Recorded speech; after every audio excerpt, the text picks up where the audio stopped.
Fate has a way of knocking on your door when you least expect it, shifting everything you thought you knew about your life in the blink of an eye. For one woman, an ordinary day will soon become the tipping point when an act of kindness leads her into a world of dangerous secrets, powerful enemies, and a connection that threatens to break her. One choice will spiral into a series of events that will force her to face the darkest part of her past. Curious? Like, subscribe, and let us know where you're watching from. What do you think is going to happen when the truth finally comes to light? The night at Reno's Edge felt like it always did, thick with smoke, thin with patience, the kind of air that clung to the skin and made hope taste like dust. Jasmine Cole, 22 years old and already older than her years, moved between tables with the tired grace of someone who'd learned to smile through bruises life didn't always leave on the outside. She was working her second shift of the day, saving for her little brother's tuition, her sneakers sticking slightly to the beer-slick floor as the jukebox hummed out a tired blues song. The men at the bar murmured glasses, clinking laughter, low and mean. A desert wind rattled the window panes. Then came the door slam, sharp, sudden, a sound that made every head lift. A man stumbled in, tall, unsteady, with the kind of eyes that never really looked at you, but through you, like he was still fighting ghosts only he could see. He smelled of liquor and sweat and bad decisions. His name didn't matter, but the way he carried himself said everything: swagger without soul. He ordered whiskey with a slap of his palm against the bar and watched Jasmine as she poured. "Make it a double," he slurred. She nodded, keeping her tone even, the same tone she used for drunks who mistook kindness for invitation. He downed it in one breath, then grinned a grin too sharp to be human. Another. She gave him another, and another. By the third, the grin had turned to something uglier. "You look tired, sweetheart," he said. "I could fix that." His voice was thick, oily. Jasmine didn't respond, just turned to walk away, but his hand shot out, clamping around her wrist with a strength that cut off the blood flow to her fingers. The tray she carried clattered to the ground. The room fell silent. No music, no laughter, only the hum of a flickering light and the sound of glass rolling across the floor. "Don't walk away when a man's talking to you," he hissed. She tried to twist free, but his grip tightened. Then ripping fabric, sharp and final. The top button of her shirt tore loose and the cotton gave way. "Let's see who can save you now." His words were venom, loud enough for every soul in the bar to hear, but no one moved. Not one of them. A few looked down. A few pretended they didn't see. Fear had its own gravity, and it pinned everyone to their seats. The man smirked, satisfied, thinking he owned the night. Then a chair scraped, slow, measured. The kind of sound that didn't rush because it didn't need to. From the far corner of the bar, a man stood. He was tall, dark-skinned, broad-shouldered, the kind of presence that filled the room even when he didn't speak. His face was half-shadowed beneath the dim light, the scar across his jaw catching the glow like a lightning strike frozen in time. On his back, a black leather vest bore the crimson-winged insignia of the Iron Vulture's MC. The name itself carried weight. In this part of Nevada, you didn't say it loud, unless you meant it. Malik Rhodes had been sitting there all evening, quiet as stone, nursing a single cup of coffee and a glass full of beer drinkers. The regulars knew better than to bother him. To them, he was a ghost, black stoic, dangerous in the quiet way only men with nothing left to lose ever were. But tonight, his silence broke. He rose to his full height, cracking his knuckles once, slow, deliberate. The drunk turned, smirking. "What's this hero?" Malik said nothing at first. He just stepped forward, boots heavy on the wood, each step a warning. The air thickened. The drunk sneered. "You think that leather scares me, boy?" The word hit like a slap, but Malik's expression didn't change. He just tilted his head eyes, narrowing. "No," he said evenly. "But I promise you I do." For the first time, the drunk hesitated. Something in Malik's voice carried truth, the kind that didn't need to shout to be believed. The room held its breath. Jasmine, trembling, pressed a hand to her torn shirt.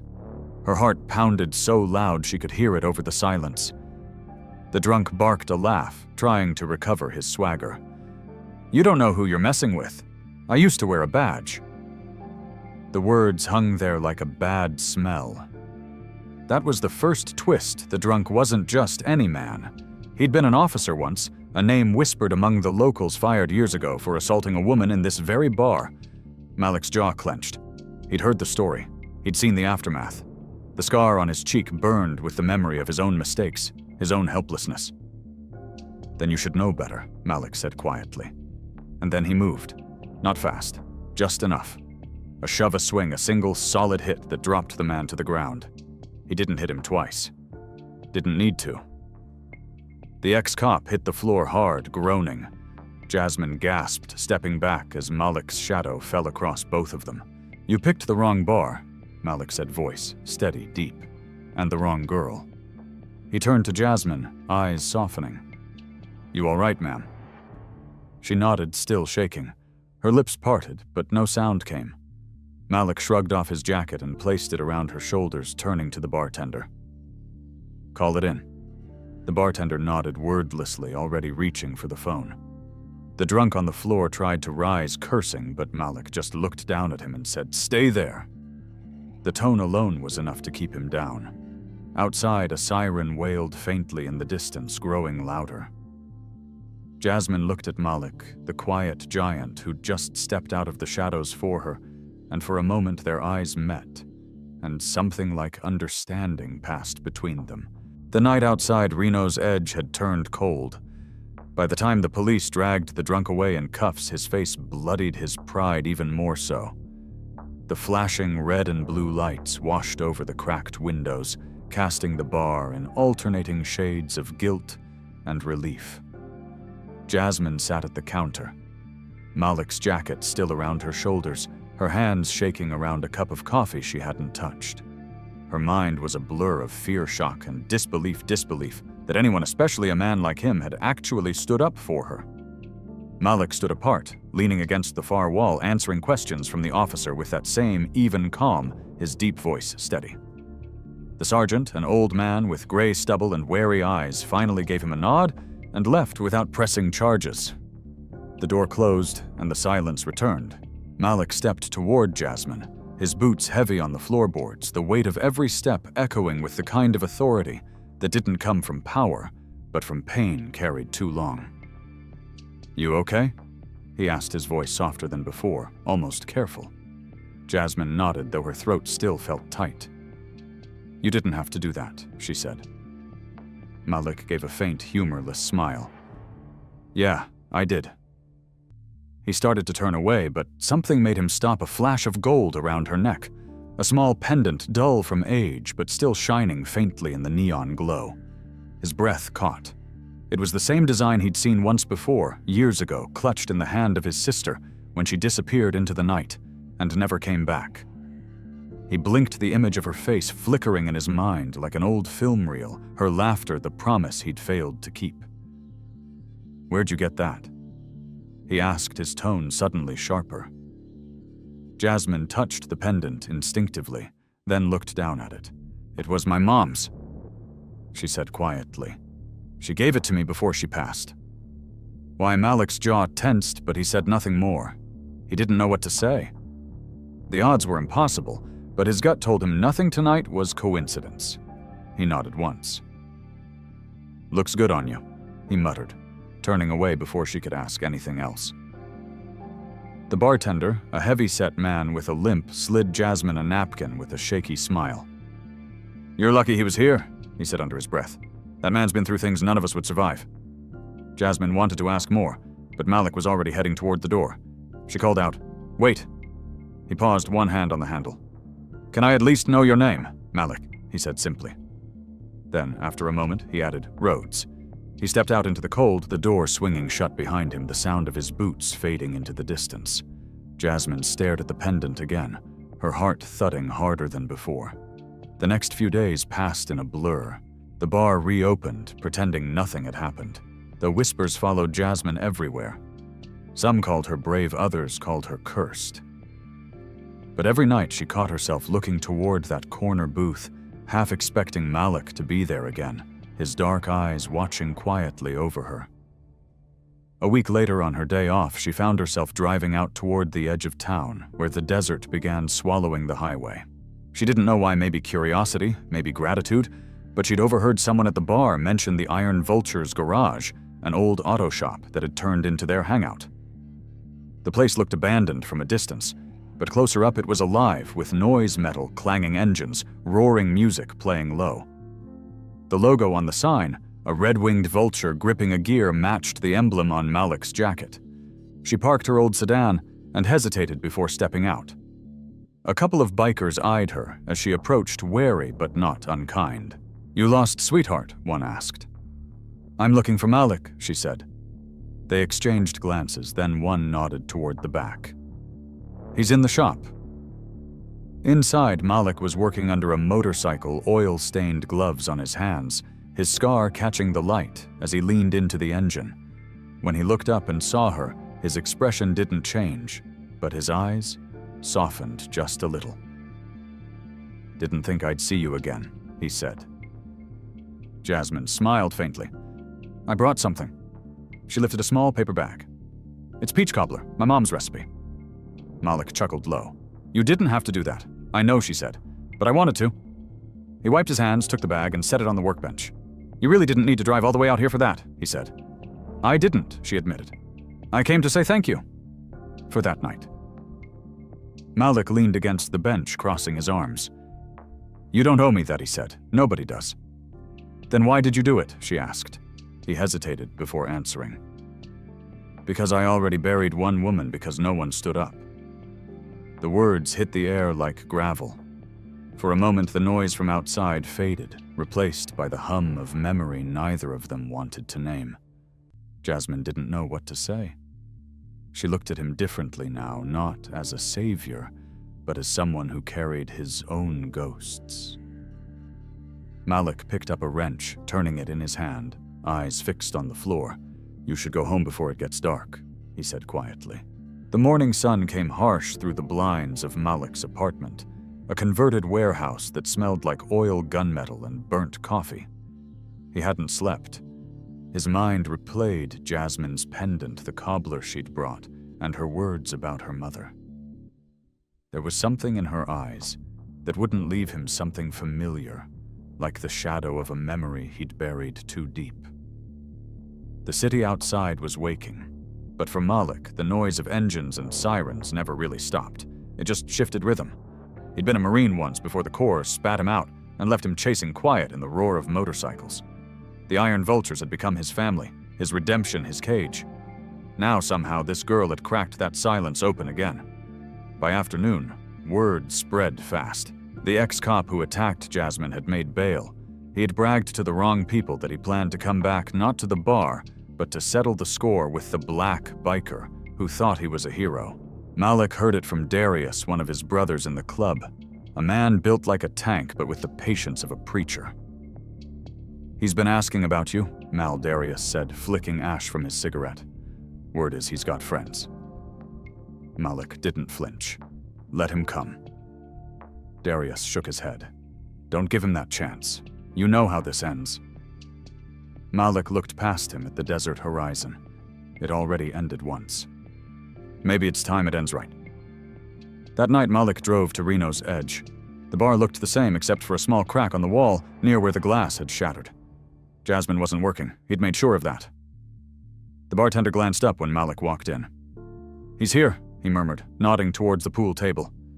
The ex-cop sat there sober this time, but no less dangerous, nursing a beer like he owned the place. A smirk spread across his face when he saw Malik. Well, if it isn't the hero. Malik didn't sit. He stayed standing steady, the kind of steady that made lesser men nervous. "You got something to say. Say it." The man chuckled low and cruel. "You think you're some kind of savior? You don't know who you hit that night?" "I used to wear a badge." "Yeah?" Malik said. "Until you used it to hurt people." The man's grin tightened. "You think you know me?" Malik shrugged. "I know the type."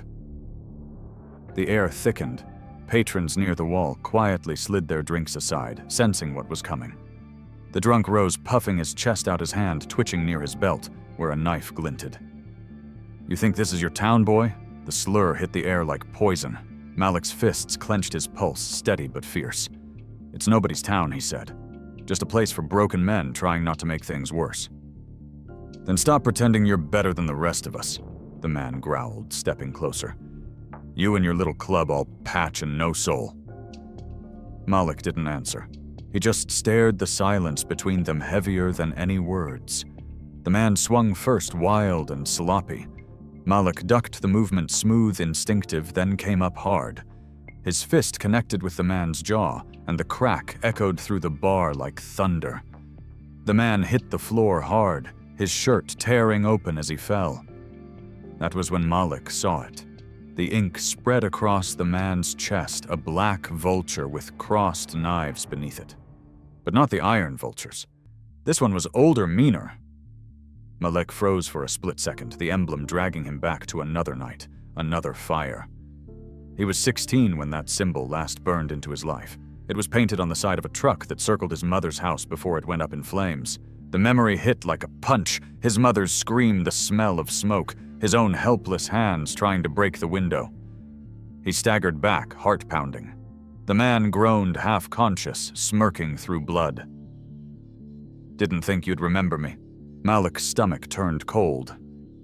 "You, your mama's place?" the man rasped, spitting blood onto the floor. "Wrong house, wrong time, but damn it burned nice?" Rage flooded Malik's veins, the kind that came from years of silence, the kind that didn't ask for justice but demanded it.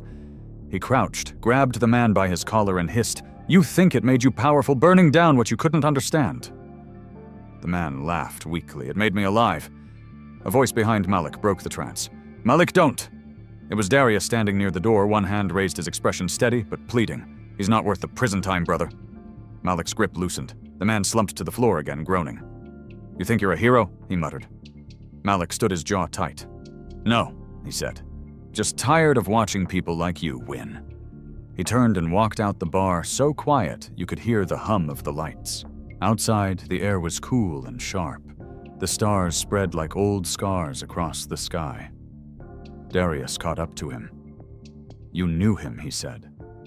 Malik nodded once. He was there when it happened. "You sure I don't forget faces?" Malik said, his voice low, rough. Darius frowned. Then what now? Malik looked down the empty road, the faint sound of engines from the garage carrying on the wind. Now I find out why he came back. The next day, word spread again. The drunk, his name was Carver, had been taken to the hospital with a concussion. The police didn't press charges, but rumors crawled through town like smoke. Carver wasn't done, and neither was Malik. Jasmine heard the news the same morning at the diner where she worked her day job. She froze the tray in her hand, trembling slightly. She remembered Malik's eyes, the quiet storm behind them, and she knew whatever haunted him had found its way back. That evening, as the sun bled over the desert, she drove to the Iron Vulture's garage again. The next morning, the sun rose over Reno's cracked skyline, like it had something to prove. Malik sat in his garage, surrounded by the quiet growl of unfinished engines, but his mind was still trapped in the bar from the night before. The scent of smoke, the flash of the rival tattoo, the memory of his mother's scream, it all kept circling, clawing at him from the inside. He'd washed the blood from his knuckles, but not from his conscience. Every man who joined the Iron Vultures carried a story like that. Rage turned into loyalty, pain turned into a kind of code. His jacket lay across the table beside him, the leather stiff, scratched heavy with the years. The patch on the back wasn't just a symbol, it was armor, penance, and confession, stitched together. He had worn other patches once, different ones, badges, not emblems. He'd traded one uniform for another after learning that justice in the wrong hands could be more corrupt than crime itself. He thought he'd buried that version of himself, but seeing the old insignia that ruined his life, pulled everything back like rot through old wood. He picked up the jacket, turning it over in his hands, tracing the frayed seams like the edges of an old scar. The door to the garage creaked open, and Jasmine's voice called softly, "You still don't lock this place." Malik turned surprised. She stood in the doorway, sunlight behind her, wearing a simple white shirt and jeans, her pendant catching the morning light like a promise. "You shouldn't be here," he said, but it lacked conviction. "You said that last time too," she answered, stepping in. "And I came anyway." He sighed, running a hand across his face. "You shouldn't get involved in this. It's not your fight." Jasmine shook her head. "You made it mine when you saved me." Her tone was steady now, less fear, more resolve. Malik met her eyes. For a second he saw someone stronger than the girl who trembled in that bar. "He won't stop," he said. "People like him never do." "Then maybe he needs to learn what it's like to lose control," she replied quietly. Malik couldn't help a faint smile. "You sound like a vulture. Maybe I'm learning," she said, glancing around the garage. "Can I ask you something?" "If you're going to ask if I've done time, the answer's yes and no," Malik said dryly. Jasmine laughed, shaking her head. "No. I wanted to ask, what did you do before this?" His eyes flickered down to his hands, the faint line of an old tattoo half covered by scars. "I wore a badge," he said finally. Jasmine blinked. "You were a cop?" "Yeah," he said, his voice flat, almost bitter. "Long time ago. I thought I could make a difference. Thought I could clean up places like that bar before they swallowed people whole. Turns out the system doesn't like cops who care more about people than reputation." He set the jacket down, eyes distant. "I stopped another officer once from beating a woman half to death during a traffic stop. They called it misconduct. I called it the first right thing I'd done in years. So they threw me out." Jasmine didn't speak. She could see it now, the way he carried himself, the calm that came before the storm, the sense of order beneath the chaos. "That's why you stepped in that night," she said softly. "Because you've seen it before." Malik nodded. "I've seen it too many times." The sound of engines grew louder outside. A row of motorcycles appeared, the other members of the Iron Vultures rolling in from their ride. Malik's brother Darius dismounted first, giving Jasmine a curious look before clapping Malik on the shoulder. "Cops want to talk to you," he said. "Something about last night." Malik nodded, grabbing his jacket and walking towards the lot. Jasmine followed without thinking. 2 patrol cars were parked by the gate. Malik froze when he saw who stepped out of the first one, a tall, grizzled officer with gray hair and cold eyes. Sergeant Braddock, the same man who had written the report that ended Malik's career. For a moment, neither spoke. The years between them filled the air with something heavier than hostility, unfinished truth. Braddock looked at Malik's vest, then at Jasmine standing behind him, her hands folded nervously. "You've been busy?" the sergeant said. Malik's tone was calm, but edged. "You still covering for men like Carver?" Braddock sighed, taking off his sunglasses. "Not anymore. That man's confession came through this morning. He admitted to the arson that killed your mother. Said he thought the house was abandoned." Malik's jaw locked. He confessed to everything Braddock said. Guess he sobered up. Or maybe he finally realized hell isn't something you wait for, it's what you carry. Malik didn't answer. Braddock glanced at Jasmine. "You were the girl at the bar." She nodded. "You were lucky he stepped in. If that camera hadn't caught everything, it would have been his word against yours." Jasmine looked at Malik's jacket, remembering how he'd covered her with it that night. The same jacket that had seen him fired, disgraced, and reborn. Braddock hesitated, then extended his hand. "I should have listened to you back then," he said. Malik looked at the hand for a long second before shaking it. "You did what you were told," he said. "Now I do what I have to." The officer nodded slowly, almost respectfully. "You're not wrong. When the patrol cars pulled away," Jasmine exhaled. "That was him, wasn't it? The one who ruined everything?" Malik nodded. "Funny thing about justice, it takes its time, but it always shows up wearing the same face you least expect." He tossed his jacket onto the hood of his bike and sat down beside it. Jasmine joined him, the desert wind ruffling her hair. "You ever think about going back?" she asked. "To the force?" Malik shook his head. "No. You can't go back to a place that never wanted you there in the first place. But maybe I can do more from this side than I ever could wearing their badge." He turned to her. You shouldn't be part of this world. It eats people alive." Jasmine smiled faintly. "Maybe I already was part of it. I just didn't know until you showed up." Malik looked away the horizon, glowing orange as the sun started to sink. The ghosts of his past had come calling again, but for the first time he wasn't alone to face them.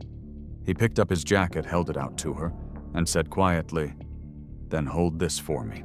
Days passed in a haze of desert wind and the metallic scent of gasoline that clung to the Iron Vulture's garage. Malik worked longer hours than usual, his mind running like an engine that refused to cool. Every turn of a wrench, every spark of the welder carried the weight of the past, his mother's voice, the sound of the fire, the faint tremor of guilt that never stopped humming beneath his ribs. Braddock's visit had closed one chapter, but opened another one that reminded him that justice rarely healed, it only uncovered new wounds. Jasmine hadn't shown up since that day. Part of him was relieved. Part of him caught himself glancing toward the road each evening, expecting to see her car in the distance. He hated that he hoped for it. Hope, he'd learned, was a fragile thing. It made men reckless. On the 5th day, he heard the quiet hum of an old Toyota engine pulling up near the gate. He looked up from under the hood of his Harley, just as Jasmine stepped out, carrying a small paper bag. The sun behind her framed her like a memory, and for a moment, Malik felt something he hadn't felt in years, peace trying to find a way in. "You really don't like phone calls, do you?" she said, walking toward him. "Never had much use for them," Malik replied. "They make people say things they don't mean." "So do bars," she said, and he almost smiled. "You came all this way again?" "Yeah," she said, holding up the bag. "I figured you might be tired of canned coffee and stale donuts." He raised an eyebrow. "You brought food, peach cobbler," she said proudly. "Family recipe. The same one I brought last time, but I added a little cinnamon this time. My mom used to say cinnamon makes people tell the truth." Malik chuckled quietly. "That right, guess we'll find out?" she said, handing him the bag. He took it, his fingers brushing hers for a second, and that was all it took to make silence feel full instead of empty. He set the bag on the workbench and opened it, but inside, beneath the foil-covered pie tin, there was something else. An envelope. Old, worn edges yellowed with time. He frowned, glancing at her. "This isn't mine." "It was in your jacket," she said softly. "In the inner pocket. I didn't mean to find it, it fell out when I picked it up the other day." Malik froze, his chest tightening. He picked up the envelope with careful hands. The handwriting stopped him cold. It was his mother's, he'd recognize it anywhere. The letter had been sealed and tucked away so long, the ink had faded at the edges. His throat tightened as he turned it over, seeing his name scrawled across the front. "Where did you—" "It was just there," Jasmine said. "I swear I wasn't snooping." He didn't answer. He just stared at it, the ghosts of decades swirling through his mind. His mother's last words had been a scream, and after that, silence. Now here was her voice again, waiting to be opened. He slid a finger under the flap and unfolded the paper slowly. His hands shook. The words were written in neat loops, careful, deliberate. "My son," it began. "If you find this, it means I didn't get to say goodbye. I did what I had to do. There are things you don't know, people I once helped, that might come looking for you. Don't hate me for it. Remember what I told you, kindness is the debt the world never forgets." His eyes burned as he read. There was more names and places that didn't make sense, yet a faint mention of a woman named Marie who kept her promise even after I couldn't. Malik's mind tripped over the name. He folded the letter carefully and looked up at Jasmine. "Did you say your mother's name was Marie?" Jasmine blinked. "Yeah. Marie Cole." Why, he handed her the letter. "Read that." She hesitated, then did her lips moving silently. When she reached the line with her mother's name, her eyes widened. "No," she whispered. "That can't be. Your mother knew mine," Malik said quietly. "Maybe more than knew her. Maybe she saved her." Jasmine shook her head, still processing. My mom never talked about her past. She just said some people helped her when she was young and scared. I thought she meant a shelter or something. Malik nodded slowly, his mind piecing together what felt like destiny disguised as coincidence. She meant my mother. She was a nurse, took in women running from bad men. Your mom must have been one of them. Jasmine sank onto the stool beside him, the paper trembling in her hands. That means, the night your mom died, she wasn't supposed to be there. Malik finished. She was trying to get someone out. The realization hit both of them like wind after thunder. The silence that followed wasn't empty. It was heavy with everything unsaid, two lives tangled long before they'd met. Jasmine wiped her eyes. So all this us meeting what happened at the bar, it wasn't just random. Malik's voice was low, certain. Nothing ever is. He leaned back against the bench, staring at the letter again. The old ink looked fragile, like it could crumble if he blinked too hard. My mom used to say there's no such thing as coincidence, only unfinished promises trying to find a home. Jasmine smiled faintly through the tears. Sounds like something my mom would have said too. Malik folded the letter and slid it back into the envelope, then into his vest. Guess our mothers were right about one thing. What's that kindness never dies easy. Outside, thunder rolled across the desert sky, though no rain had fallen yet. Darius appeared at the doorway, pausing when he saw them. You good brother Malik nodded. Yeah, just found out I'm not the only one still paying old debts. Darius raised a brow but didn't press. He nodded to Jasmine. You keep bringing food like that, you'll have half this club calling you sister. Jasmine laughed softly. Guess I better start cooking in bulk. When Darius left, Malik turned back to her. You should go before it gets dark, he said, though his voice lacked conviction again. You keep saying that, she said, standing up, and I keep coming back. She looked at him one last time, then smiled. Maybe that's the universe trying to balance something your mom started. Malik didn't have a response, only a look that said she was probably right. When she drove off, he watched the dust trail fade into the horizon, the letter's words still echoing in his head. He looked down at the pie on the table and let out a breath that almost sounded like a laugh. The next morning began with the scent of engine oil and the metallic hum of steel grinding against steel. Malik had been up since dawn, rebuilding an old Harley he claimed to be beyond saving, muttering something about how even broken things deserved a second chance. Jasmine returned just after sunrise, bringing coffee for him and Darius, who was sprawled across a workbench half asleep. The club members greeted her with nods instead of stares now. She'd crossed the invisible line between outsider and something else. Malik didn't look surprised when she appeared at the doorway. You're early, he said, voice rough from a night without rest. You never said there were rules about showing up. She replied, setting the coffees down. Besides, I figured you could use a break. Malik gave a quiet grunt that might have been gratitude. The morning light stretched across the garage, painting the chrome surfaces gold. For a moment, it didn't look like a place haunted by men's mistakes, but like a sanctuary made of sweat and redemption. As she looked around, Jasmine's eyes caught on something, a wooden cabinet tucked behind stacks of old tires, its surface covered in dust. A heavy padlock clamped across the handles. She tilted her head. What's that? Malik followed her gaze, but said nothing. Darius spoke up instead. Old storage. Stuff that's been there since before I joined. Jasmine crouched closer, running her fingers across the worn surface. It looked older than the rest of the building, its corners carved with faint initials. Mezar? She looked at Malik.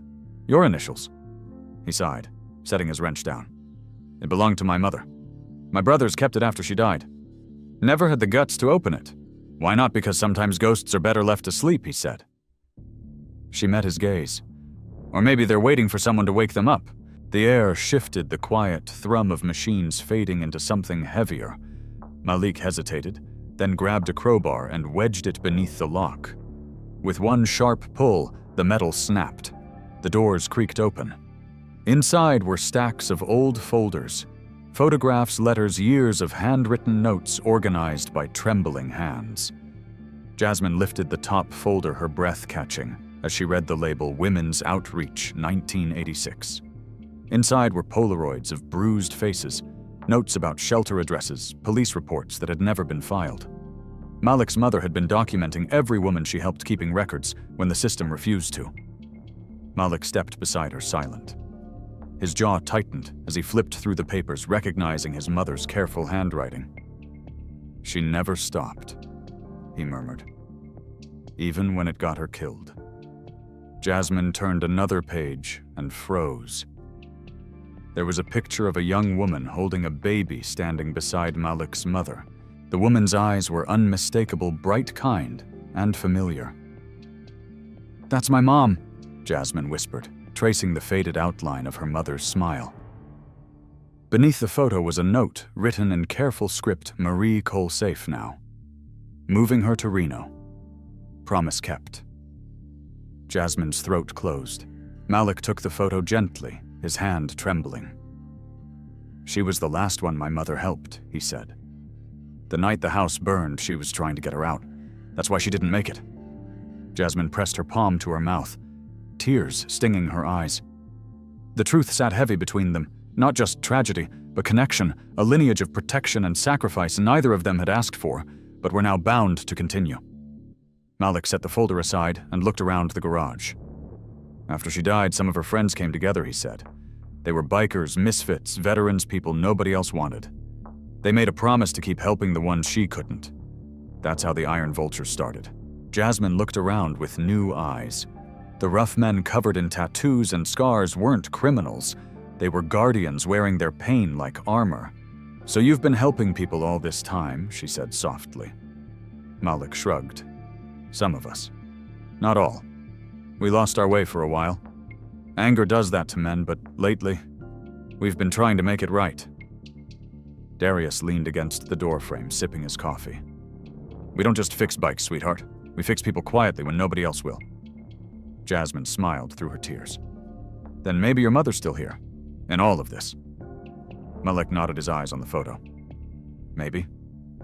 They spent the rest of the morning sorting through the files.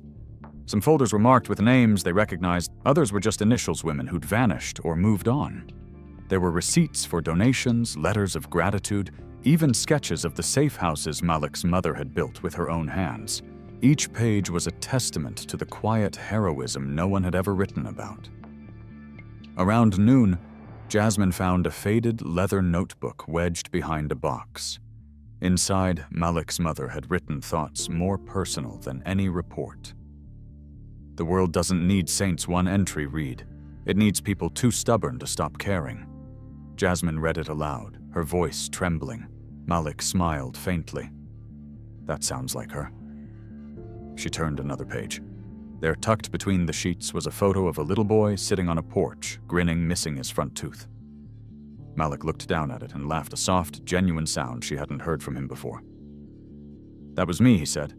"She said I used to smile like the world didn't scare me yet."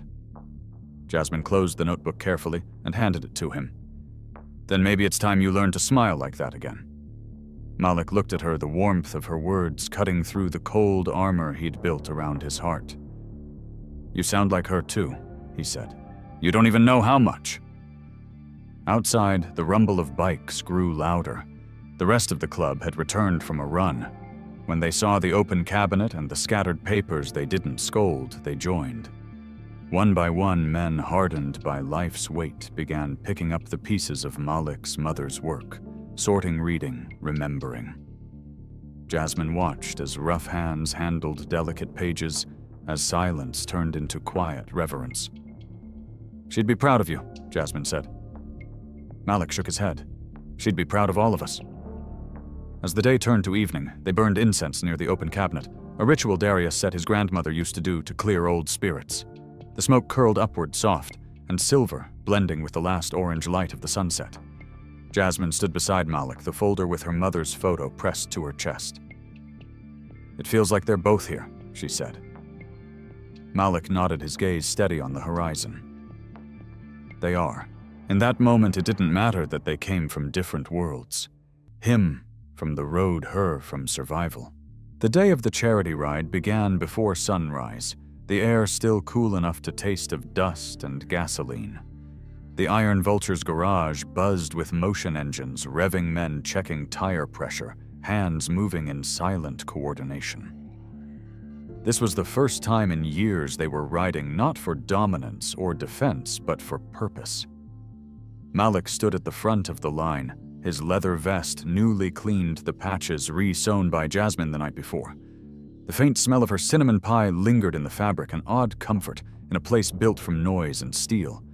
Jasmine stood beside him, wearing a borrowed helmet and denim jacket with the Vulture's symbol stitched smaller on the sleeve, a quiet gesture of belonging. "You sure about this?" Malik asked. She smiled. "You said your mom believed kindness keeps the world alive. I figured it was time I rode with the people keeping it turning." Malik smirked. "You talk too much for someone who's never been on a bike." "Then shut me up with speed," she said, sliding onto the back seat of his Harley. The club roared to life, 24 bikes rumbling down the empty highway, the sound shaking the stillness of the Nevada desert awake. The charity event was miles away, set at a small veterans' home outside of Carson City. For hours they rode through open land, the horizon stretching wide and endless, the road shimmering like glass under the rising sun. Jasmine held tight to Malik's waist, her heartbeat syncing with the rhythm of the machine beneath them. She'd never felt freedom like this, dangerous, loud, alive. For the first time in her life, fear wasn't chasing her. It was running beside her, unable to keep up. When they stopped for gas halfway through, Malik peeled off his vest, revealing a new tattoo across his shoulder blade. Jasmine blinked when she saw it. Her initials JC inked in black, just below his mother's name, Amira Rhodes, connected by a thin infinity symbol. "You did that last night?" she asked softly. "After we found the cabinet," he said. "I wanted a reminder of who gave me my second chance." "You shouldn't have," she murmured. "You already had enough scars." Malik glanced back at her, a faint smile tugging his lips. "Not all scars are punishment. Some are proof." They rode the rest of the way without speaking. When they arrived, the veterans' home stood small but proud, a single-story building surrounded by old trucks and flags faded by the sun. The residents greeted them with handshakes and laughter, and for hours the bikers worked like men on a mission, fixing roofs, replacing windows, unloading boxes of food and medicine Jasmine had helped organize through local donors. She watched as Malik lifted a wheelchair into the sun, his strength tempered by gentleness, his presence commanding not by force, but by sincerity. The veterans, many of them older black men who recognized something familiar in Malik's posture, called him Brother Marine before he even introduced himself. By evening, the sun melted into the desert horizon, turning the sky copper and blood red. Jasmine leaned against the hood of a truck, watching Malik joke with one of the residents, his face soft in the dying light. For once, he didn't look haunted. He looked home. When the work was done and the engines cooled, Malik told the others he wanted to take a detour before heading back. Jasmine climbed on behind him without asking where they were going. They rode for nearly an hour, the road turning to dirt, the sound of the other bikes fading behind them. The landscape changed wider, emptier, marked by the skeletal remains of Joshua trees and sun-bleached stones. Finally, Malik slowed to a stop near a ridge overlooking the desert. There was nothing there, just sand and silence. "Where are we?" Jasmine asked. Malik dismounted and removed his gloves. "Home," he said quietly. She followed as he walked toward a small mound of earth, surrounded by smooth stones arranged in a circle. In the center was a rusted cross made of motorcycle parts. 2 pieces of chrome welded together, polished by time. Jasmine realized what it was. "This is your mother's grave." Malik nodded. "They never found her body after the fire.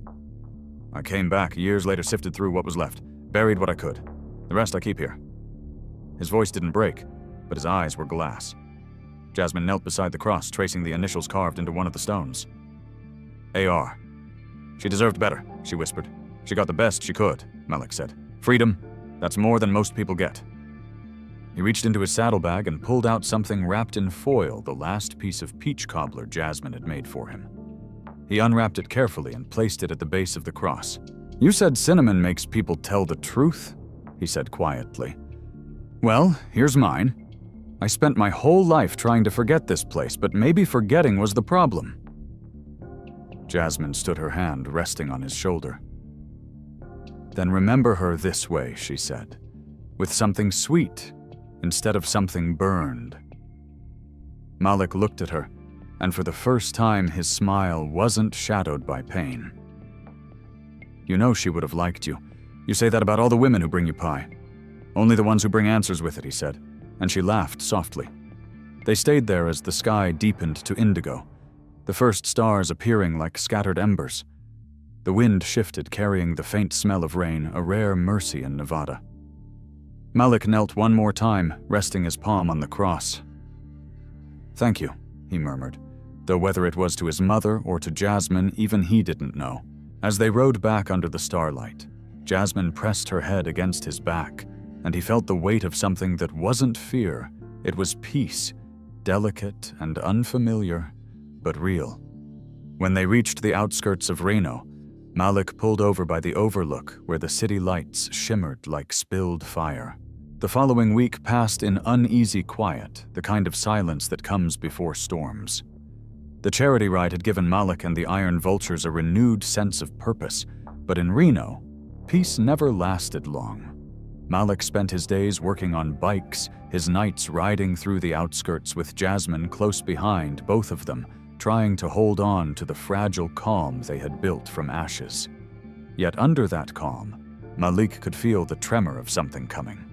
Carver's release from the hospital had been too easy, too quiet. He hadn't been seen in days, which in Malik's experience was never good news. The men who bragged about revenge usually failed at it. The ones who stayed silent often meant business. Late Thursday afternoon, Malik got a call from Darius. "You might want to get back to the garage," Darius said. "Somebody's been asking questions about us downtown. Big guy, shaved head, looks mean enough to chew steel." Malik's jaw tightened. "Carver. You think he's dumb enough to come back?" "No," Malik said. "He's angry enough." He hung up, grabbed his keys, and headed for the door, but Jasmine intercepted him before he could leave. "You think it's him," she said. "You don't have to go alone." "I'm not," Malik replied. "I've got 20 brothers with engines louder than fear." Jasmine frowned. "Then let me help." Malik hesitated, his hand hovering near his bike. "Jazz, this isn't your fight.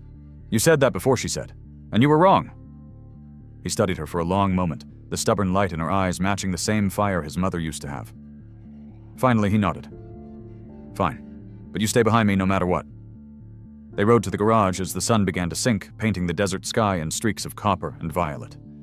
The air was heavy with the scent of rain, again that strange omen that seemed to follow them. When they arrived, the place looked untouched. Too untouched. Malik parked his bike and scanned the yard. The gate was open, but the lock was hanging loose, broken clean. "Stay here," he said. Jasmine shook her head, but didn't argue. He walked through the lot past the workbench and the rows of bikes lined up like soldiers. Nothing looked out of place, but everything felt wrong. The quiet wasn't peaceful, it was waiting. He turned toward the office door, just as he heard a faint click, the metallic sound of a hammer being cocked. "Evening, hero," a voice sneered. Malik froze, then slowly turned around. Carver stood 10 feet away, pale scars on his face where Malik's fist had landed weeks before. He looked thinner, meaner, with 2 men behind him, both carrying guns and the twitchy energy of addicts. "You brought friends," Malik said calmly. "You planning to talk me to death or just shoot?" Carver smirked. "Neither. I'm planning to burn this place down like old times." Jasmine, watching from the doorway, gasped. Malik's eyes flicked toward her for half a second, enough for Carver to notice. "Oh, look who it is," he said, pointing his gun toward her. "The little waitress. Guess she likes her heroes dark and damaged." Malik's voice dropped an octave. "You put that gun down." Carver laughed. "Or what? You'll hit me again, I almost miss it." He raised the weapon higher, but before he could fire, the security system's red light blinked on. Malik had wired the new system after Jasmine's last visit, complete with cameras and motion sensors that sent automatic alerts to every phone in the club. Jasmine, remembering the setup, moved quickly. She reached behind the door and pressed the emergency switch. The siren didn't wail. It was silent, but it sent signals Malik could feel buzzing in his pocket. The iron vultures were already on their way. Malik took a slow step forward, hands raised. "This isn't how you want this to go," he said. "You got what you wanted, you're breathing. Walk away." Carver's eyes gleamed with something beyond reason. "Your mama begged too?" He spat. Malik's chest tightened, but he didn't move. "And I bet she screamed just like that house did." Jasmine felt her blood turn cold. Malik's voice came low and steady, but each word carried the weight of a loaded gun. "Don't say another word." Carver grinned wider, stepping closer, the fire of madness in his eyes. "What's wrong, hero? Truth hurt?" He raised his arm to aim, but Jasmine shouted, "Now!" and hit another switch on the wall. The floodlights blazed to life, blinding everyone for a split second. Malik lunged. The gun fired once, the bullet grazing his side, but his momentum carried him through. He slammed Carver against the hood of a car, wrenching the weapon away. The other two men moved forward, shouting, but the roar of engines erupted outside before they could act. The gates shook open as a convoy of bikes thundered into the lot, headlights cutting through the dust. The iron vultures had arrived. Darius led the pack, his shotgun glinting under the lights. "Drop it," he shouted. The two men froze, surrounded. Malik twisted Carver's arm until he dropped the gun, then shoved him to the ground. "You wanted to burn something," Malik growled. "Try burning the past." Carver gasped, blood pooling where his nose met the metal. "You think you're the good guy?" He spat through broken teeth. "You're just like me." Malik stared down at him, breathing hard. "No," he said quietly. "I learned." Darius kicked the gun aside and cuffed the other men with zip ties. Jasmine rushed to Malik's side, her hands trembling. "You're bleeding." It's nothing, he said, but his voice wavered. "You triggered the alarm perfectly. You taught me how," she said. "Guess I'm a quick study." He smiled faintly before the pain took his breath away. The sound of sirens approached from the distance. Someone nearby must have heard the shot. Darius clapped Malik's shoulder carefully. "You did good, brother. He's done." Malik looked at Carver lying face down in the dirt, and for the first time he didn't feel rage. He felt pity. "Take him in," he said to the police when they arrived. "No more graves tonight." The officers nodded, cuffing the men and loading them into their cars. When the lights faded and the dust settled, only silence remained. Jasmine helped Malik sit down on the step outside the garage. The night sky stretched wide above them, full of stars. "You could have killed him," she said. "I wanted to," he admitted. "But my mother deserved better than that." Jasmine pressed her hand over his wound, steady and gentle. "She'd be proud," she whispered. Malik nodded slowly. The rain from the night of the attack had washed Reno clean by morning, but inside Malik's chest, the storm hadn't passed. He sat in the hospital waiting room. His side bandaged his thoughts, darker than the clouds rolling over the desert. Jasmine was in the next room speaking to the police, giving her statement with the same steadiness that had saved them all.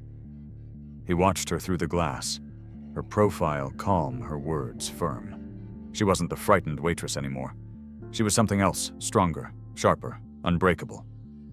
When she finally stepped out, Malik stood to meet her. "They'll keep him locked up this time," he said, though even as he said it, he didn't believe it. "You can't promise," that she replied, reading the doubt in his eyes.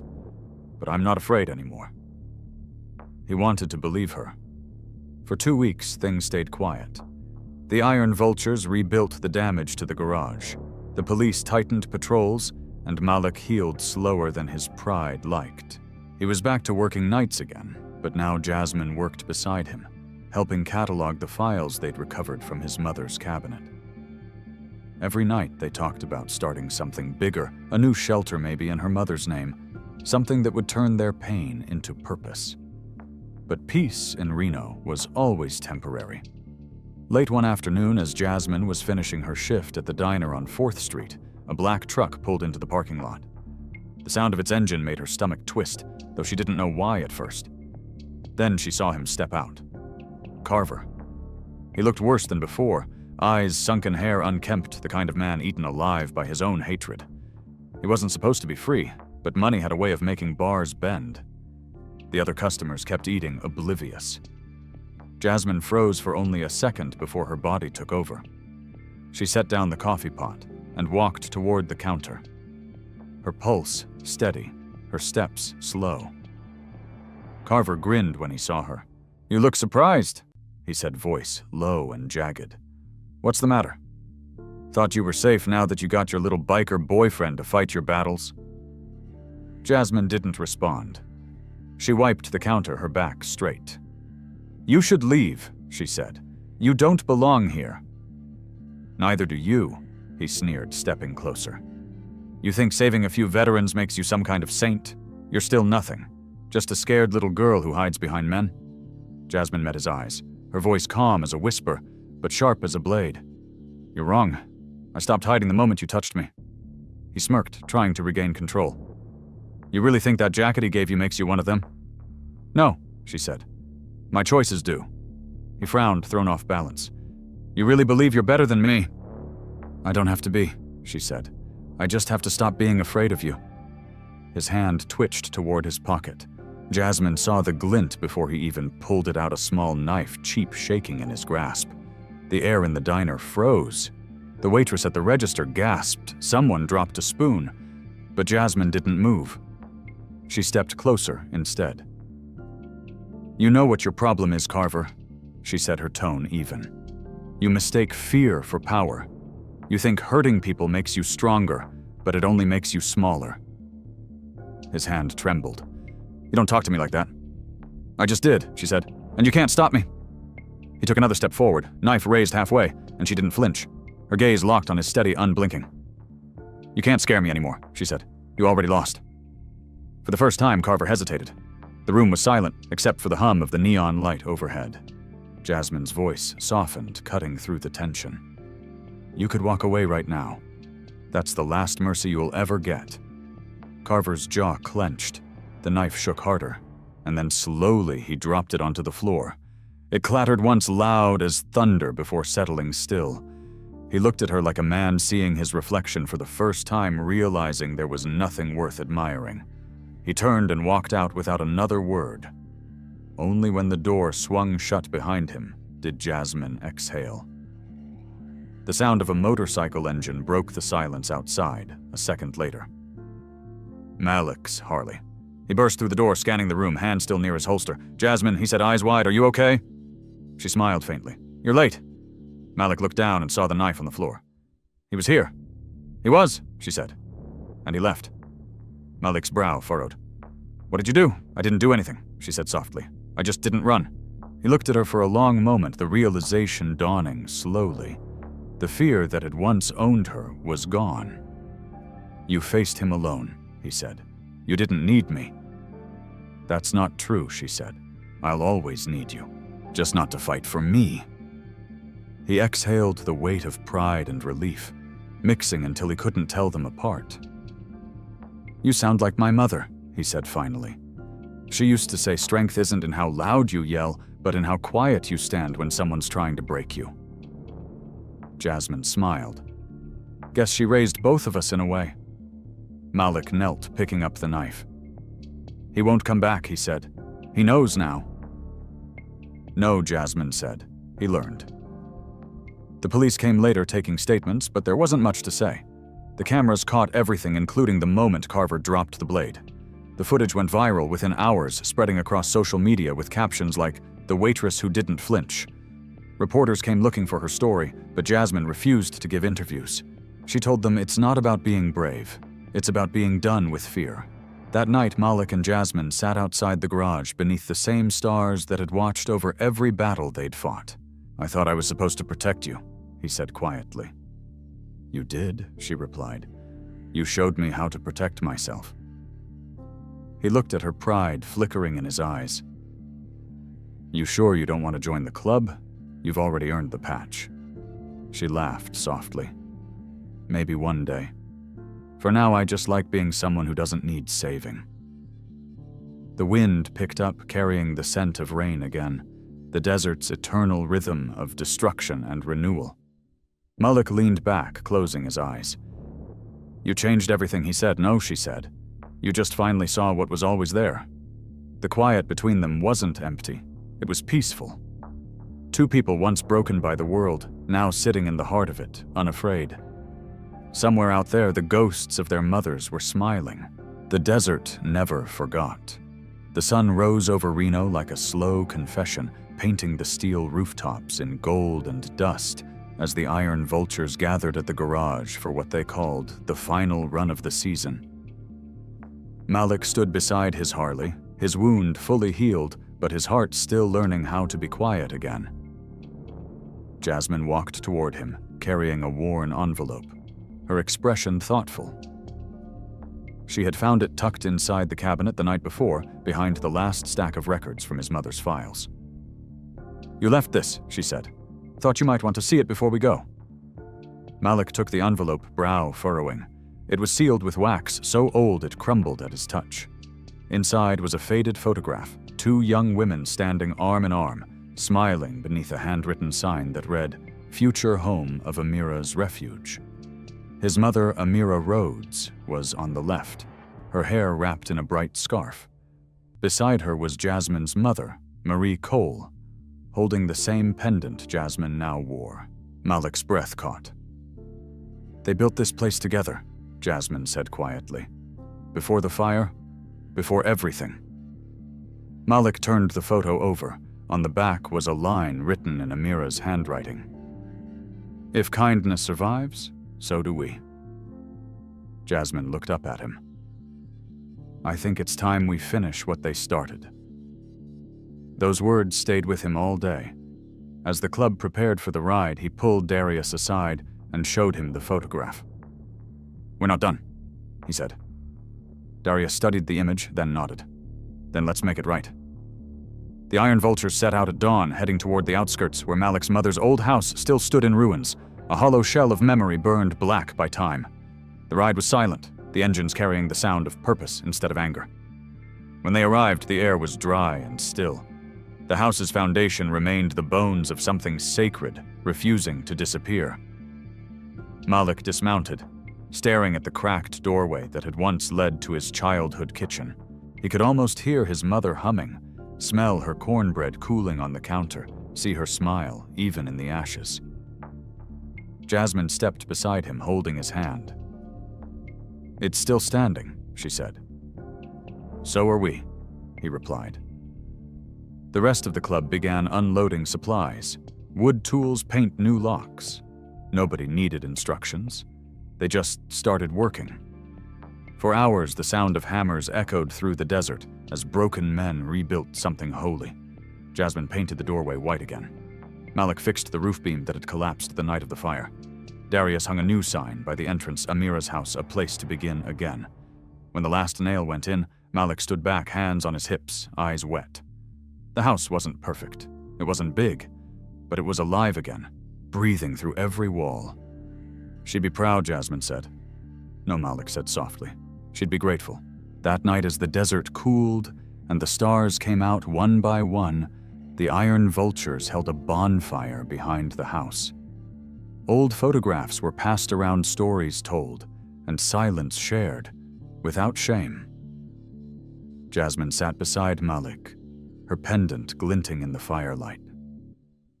"Do you think they can see us?" she asked. Malik stared into the flames. "If they can't, they'll feel it," he said. "Kindness leaves a light that doesn't die with the people who start it." She leaned her head on his shoulder, and for the first time since either of them could remember, they both felt safe. The next morning, people began to arrive, women from nearby towns, some with bruises, some with children, all carrying bags and fear. Jasmine greeted them with warmth and tea, while Malik and the Vultures fixed their cars, guarded the perimeter, and turned the once feared biker club into a sanctuary's shield. Word spread faster than Malik expected. Within months, Amira's house became known as a refuge, where no one was judged, where second chances weren't just given, they were expected. Jasmine kept a journal by the door, and every woman who left wrote one line before she went. Malik read those pages sometimes when the nights got long. One line stood out among the rest. Sometimes you're saved not because you're weak, but because someone still remembers what strong looks like. The club's reputation changed with the seasons. They were still bikers, still rough around the edges, but now when people in Reno heard the engines roar, they didn't hide. They smiled. They called them the Angels of Iron, the name sticking longer than anyone could have predicted. Even the police who once harassed them came by with donations instead of questions. Malik never took credit. He said it belonged to the women who came through the door and walked out whole again. Years later, on the anniversary of the first ride, Jasmine stood before the house, surrounded by people from all over the state. Veteran survivors, friends, even Braddock, the old sergeant who had once turned his back. She held up the photograph of their mothers and said, "They dreamed of building a place where fear had no power. They didn't live to see it, but we did.